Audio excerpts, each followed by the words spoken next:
Welcome back once again. अब आपको बताएं कि दमा या अस्थमा एक दायमी मरज़ है जो ताउम्र इंसान को अपनी गिरफ्त में जकड़ कर रखता है। दमे के मरज़ की कई अलामात होती हैं, जैसे सांस लेते वक्त सीटी की आवाज़ आना, खांसी होना, सांस फूलना, सीने का दर्द, नींद में बेचैनी या फिर परेशानी और थकावट वगैरह। एलर्जी, धूल मट्टी, मौसम की तब्दीली और सांस की नालियों में इन्फेक्शन के सबब पैदा होने वाली बीमारी को अस्थमा कहा जाता है। अब क्वेश्चन यहाँ पर ये उठता है कि क्या अस्थमा वक्त के साथ साथ बढ़ जाता है और क्या इसका कोई इलाज मौजूद है, इसकी कोई एहतियात है, या फिर आप अपनी लाइफ में एक ऐसा पैटर्न सेट करें कि आप कभी भी इस चीज़ का शिकार ही ना हो। इस पर बात करने के लिए डॉक्टर गुलफशा रजी हमें ज्वाइन कर चुकी हैं। डॉक्टर साहबा बेहद शुक्रिया वक्त देने के लिए। गुड मॉर्निंग डॉक्टर साहबा, मुझे बताइएगा कि जैसे कि हमने कहा कि ये सारी जिंदगी मरज़ आपके साथ साथ रहता है, तो इसका क्या कोई ऐसा ट्रीटमेंट मौजूद है कि इसको हम ये समझें कि अच्छा ये ट्रीटमेंट करवाने के बाद अब आप अस्थमा के पेशेंट नहीं है, अब आपको अस्थमा नहीं है? बहुत बहुत शुक्रिया कि आपने मुझे बोलने का मौका दिया। ये जो अस्थमा है ये बहुत सारी इकसाम का होता है। एक अस्थमा इंटरमिटेंट होता है, इसको हम इंटरमिटेंट कहते हैं। ये मौसमी होता है या मरीज़ को होता है और फिर खुद ब खुद ठीक भी हो जाता है। वो ठीक हो जाएगा जब उसको जो एक्सपोजर हो रहा था, जो जिस चीज़ से उसको तकलीफ थी वो ख़त्म हो गई तो वो खुद ठीक भी हो जाएगा। मगर जब आहिस्ता आहिस्ता जैसे किसी को अगर 1 महीने की तकलीफ हुई, किसी को डेढ़ महीने की तकलीफ हुई और वो ठीक हो गई और उसने कोई इलाज नहीं किया, तो अगली दफ़ा जब उसको तकलीफ होती है तो वो ज़्यादा होती है। क्यों? क्योंकि उसके जिस्म के अंदर जो सांस की नालियाँ हैं वो सूज जाती हैं, जिसकी वजह से उसको अगली दफ़ा वाला जो एक रिएक्शन है वो ज़्यादा आता है। इसलिए जब दमा हो रहा हो, जब सांस में तंगी हो रही है या खांसी हो रही है, तो उसका इलाज करवाना चाहिए फ़ौरन। अगर हम उसका इलाज करते हैं जी बोलिए।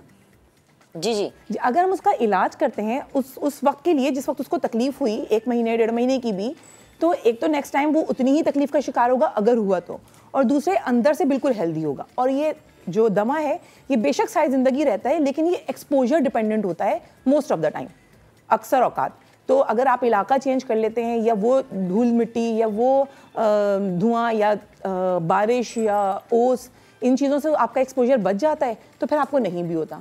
ये इंटरमिटेंट है। अगर इंटरमिटेंट का इलाज किया जाए तो परसिस्टेंट नहीं होता, यानी कि जो मुस्तकिल रहने वाला हो। अच्छा, ठीक है जी। अच्छा डॉक्टर साहब, मुझे एक बात बताएं कि एक नॉर्मल खांसी है और एक अस्थमा है, ठीक है, आपको उसमें भी खांसी हो रही है। अब आप डिफरेंस कैसे कर सकते हैं कि यार ये तो नॉर्मल खांसी है, जैसे मौसम बदला ना, मुझे खांसी हो रही है तो मैं ये समझूंगी ये तो नॉर्मल सी खांसी है, लेकिन खुदा ना खास्ता अगर ये अस्थमा है तो ये मैं अंदाज़ा कैसे लगा सकती हूँ?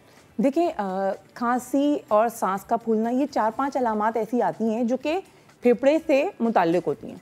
अब इनके पीछे बहुत सारी बीमारियाँ हैं, ऐसे नहीं कि सिर्फ 2-4 ही हैं, बहुत सारी बीमारियाँ हैं। लिहाजा अगर किसी शख्स को खांसी रह रही है, 2 हफ्ते से ज़्यादा हो गए हैं, तो उसको मौलिज के पास चले जाना चाहिए कि अब उसे पता चले कि ये खांसी हो क्यों रही है। अच्छा, एक चीज़ तो है अस्थमा, जिसके अंदर भी खांसी होती है सांस की तकलीफ से पहले, यानी कि इब्तिदाई अलामात होती हैं। तो वो खांसी, उसको हम कहते हैं कफ वेरिएंट अस्थमा, मतलब वो दमे का शिकार हो रहा है मरीज़, लेकिन उसके अलामात में भी सांस की खराबी नहीं है, अभी सिर्फ खांसी है, ठीक है, तो वो कफ वेरिएंट अस्थमा होता है। उसको भी हम अस्थमा की तरह ही ट्रीट करते हैं। लेकिन जो आजकल के मौसम में वायरल इन्फेक्शंस आते हैं और चले जाते हैं, वो खांसी छोड़ जाते हैं, उसको हम कहते हैं कि पोस्ट वायरल कफ हो गई है। पोस्ट वायरल कफ का इलाज है, अगर किसी को बहुत ट्रबलसम है, बहुत ज़्यादा तकलीफ हो रही है, बहुत परेशान है वो अपनी खांसी से, तो उसका इलाज किया जा सकता है। लेकिन अगर उसका इलाज ना भी किया जाए तो वो अपनी कुव्वत मुदाफ़ियत से उसको तकरीबन 2 महीने के टाइम में ठीक कर पाता है, इससे कम में वो ठीक नहीं होती। उसमें मरीज़ को कुछ नहीं होता, बस खांसी होती है, सफ़ेद बलगम या कभी बलगम के बगैर भी खांसी होती है और उसका इलाज किया जाता है। लेकिन जो एक बात ख़ास आम को पता होनी चाहिए, बहुत इम्पॉर्टेंट, वो ये है कि जो एंटीबायोटिक्स हैं वो खांसी का इलाज नहीं है। जी। एंटीबायोटिक्स का इस्तेमाल बार बार सिर्फ खांसी के लिए गलत है। खांसी का इलाज होता है लेकिन वो एंटीबायोटिक्स से नहीं होता, वो दूसरी अद्वियात से होता है। जो एंटीबायोटिक्स हैं वो वायरस के ऊपर किसी किस्म का कोई काम नहीं करती हैं। लिहाजा वायरस आके चला गया, अब आप सिर्फ खांसी के लिए, उस खांसी के लिए जिसमें बुखार नहीं है, जिसमें बलगम पीला नहीं है, हल्का सफ़ेद ट्रांसपेरेंट या सब्ज रंग का आ रहा है, कोई बात नहीं, ये एलर्जिक अलामात हैं कि इस रंग का बलगम आए। हाँ, पीले रंग का बलगम है, खांसी के साथ बुखार है, तो फिर उसके अंदर ज़रूरत होती है एंटीबायोटिक्स की। क्योंकि एंटीबायोटिक्स का इस्तेमाल ज़्यादा हो गया है हमारे माशरे में और एंटीबायोटिक्स की इजादात कम है, तो ऐसा ना हो कि एक वक्त आए हमारे बच्चों के लिए उनके मुस्तकबिल में एंटीबायोटिक्स ना रहे इस्तेमाल करने के लिए, लिहाजा ये खांसी एंटीबायोटिक से ठीक नहीं होगी। ठीक है। अच्छा डॉक्टर साहब, मुझे ये बताएं कि बच्चे जो हैं वो भी अस्थमा का शिकार हो सकते हैं? ये चीज़ इनहेरिटेड होती है कि आपके बाप दादा में है या आपकी माँ को है या आपके नानी को है, और फिर जो न्यू बॉर्न बेबी है उसमें भी ये चीज़ देखी जाती है, ऐसा होता है? जी जी बिल्कुल होता है, और ज़्यादातर वक्त अस्थमा इनहेरिटेंट ही होता है, ज़्यादातर मौरूसी ही होता है। अक्सर औकात बच्चों को बचपन से ही तकलीफ होती है। जिन लोगों को बड़ी उम्र में तकलीफ होती है उसका मतलब ये होता है कि उनको वो एक्सपोजर मिला नहीं था जिससे वो एलर्जिक थे। ये एक तरह की एलर्जी है, मगर ये सीने में उतर गई। जब सीने में उतर गई तो इसका दमे की तरह से इलाज होगा। जिन लोगों को बचपन से, जैसे 3 साल की उम्र से, 2 साल की उम्र से अस्थमा होता है, वो अक्सर औकात जब वो 12, 13, 14 साल की उम्र तक पहुंचते हैं वो ठीक भी हो जाता है, मगर ज़रूरत इस बात की है कि उस वक्त भी प्रॉपर इलाज हो रहा हो, ताकि अंदर सूजन, अंदर जो सोजिश है वो ख़त्म रहे पूरे वक्त।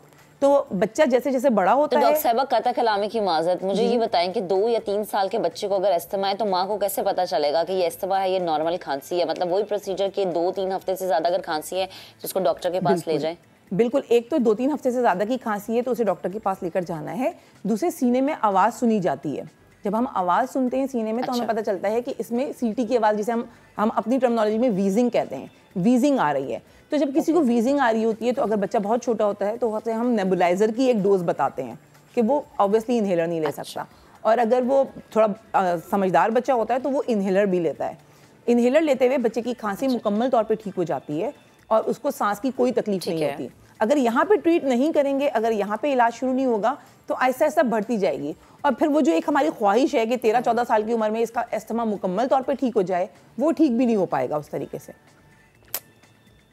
अच्छा डॉक्टर साहब, इसमें इनटेक आपका क्या होना चाहिए, आपकी डाइट क्या होनी चाहिए? फ़र्ज़ कर लें अगर कोई भी अस्थमा का पेशेंट है तो उसकी डाइट क्या होनी चाहिए, क्या आप लोग रिकमेंड करते हैं? अच्छा, वैसे तो हमें सिर्फ परहेज़, जो हमसे मरीज़ पूछता है वो हम बोलते हैं कि ठंडा और खट्टा इस्तेमाल ना करें, या अगर कोई फूड एलर्जी है तो जो फूड एलर्जी जिसकी होती है बच्चों में अमूमन मिलती है, उनको चावल से हो सकती है, उनको दही खाने से हो सकती है, लेकिन जिसको होती है सिर्फ उसको ही होगी।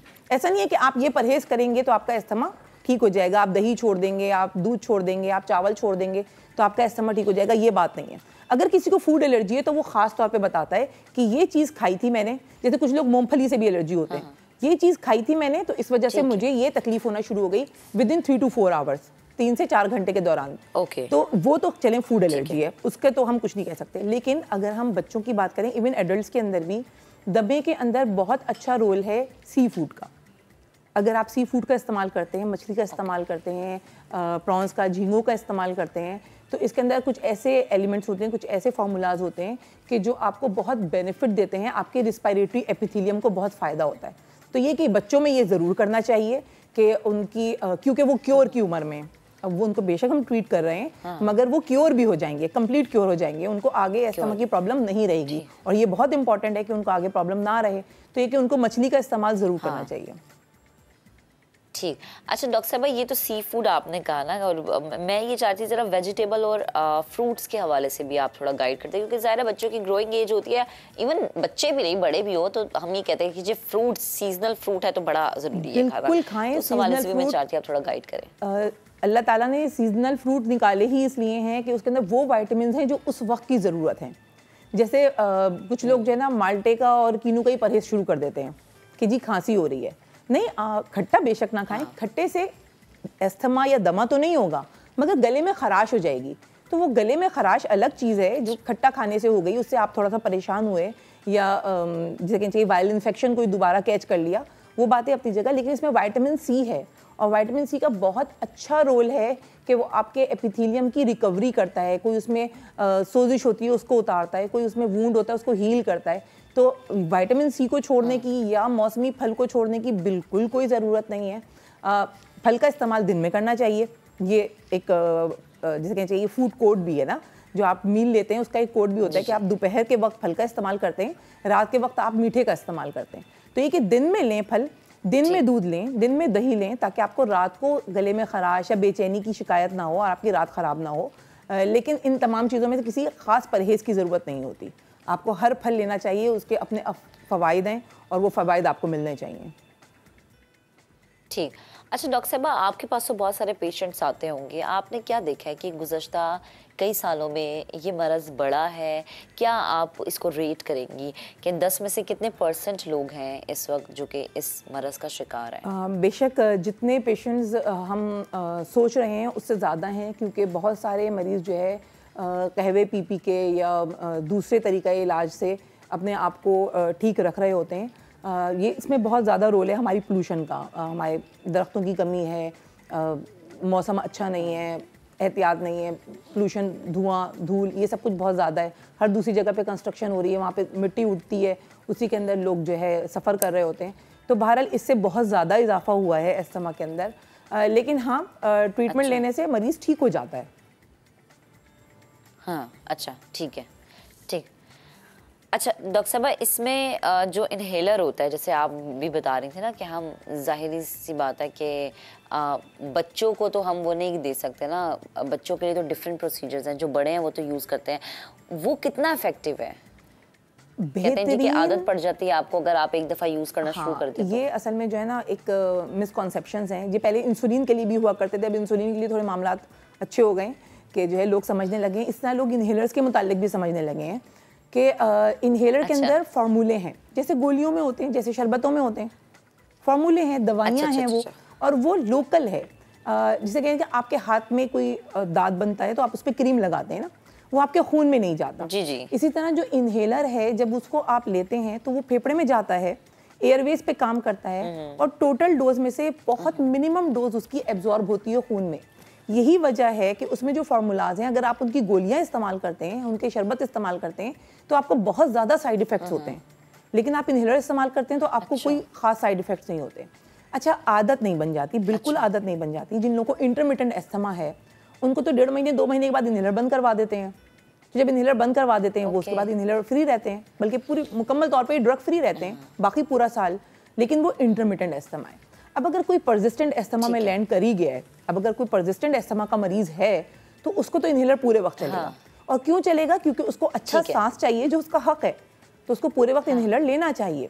ऐसा नहीं है कि आदत बन जाती है। बेसिकली अगर आपकी ज़रूरत ज़्यादा होती है तो आपको लेना पड़ता है, और लेना चाहिए भी, क्योंकि आपको सांस लेने का भी हक है। लास्ट में शॉर्टली आप कमेंट कर दीजिए, आपका क्या लाइफस्टाइल होना चाहिए कि आप इस चीज़ का शिकार कभी अपनी ज़िंदगी में हो ही ना? आपका मतलब क्या आप रिकमेंड करती हैं कि आपको अपनी ज़िंदगी में ये चीज़ ऐड करनी चाहिए, अपने लाइफस्टाइल में ये चीज़ ऐड करनी चाहिए? अच्छा देखिए, ये मुकम्मल तौर पे तो बस में नहीं है, क्योंकि कुछ चीज़ें आपके लिए लिखी हुई होती हैं, समझे। ये मुकम्मल तौर पे तो आप इसको ख़त्म नहीं कर सकते अपनी ज़िंदगी से, अगर आपके पास जेनेटिक प्रीडिस्पोजिशन है। देखिए, इस्लामाबाद में पोलन की एलर्जी होती है, ठीक है ना। अब पोलन की एलर्जी जिनको बहुत ज़्यादा होती है, वो इस्लामाबाद छोड़ देते हैं उस सीज़न के अंदर, क्योंकि वो कंट्रोल नहीं हो पा रहे होते हैं। कराची में हमारे पास पोल्यूशन और धूल धुएँ का मसला है, ठीक है ना। ऐसा बहुत सारे मरीज़ ऐसे होते हैं जो किसी दूसरे मुल्क चले गए या किसी दूसरे शहर चले गए, उन्होंने कहा हमें तो तकलीफ ही नहीं हुई, हम लेते थे इन्हेलर, मुस्तकिल लेते थे, हमें ज़रूरत पड़ती थी, मगर हमने इन्हेलर छोड़ दिया और हमें कोई तकलीफ ही नहीं हुई। तो ये एक मसला है कि आपके पास अंदर एक्शन जाता है तो अंदर से रिएक्शन आता है, जिसको हम दमा कह सकते हैं। या तो आपका एनवायरनमेंट चेंज हो जाए, आपका एंटीजन चेंज हो जाए, तो आप क्योर हो जाएंगे खुद ब खुद। ठीक है डॉक्टर साहब, बेहद शुक्रिया, आप हमारे साथ मौजूद कर रही थी, वक्त देने का बेहद शुक्रिया।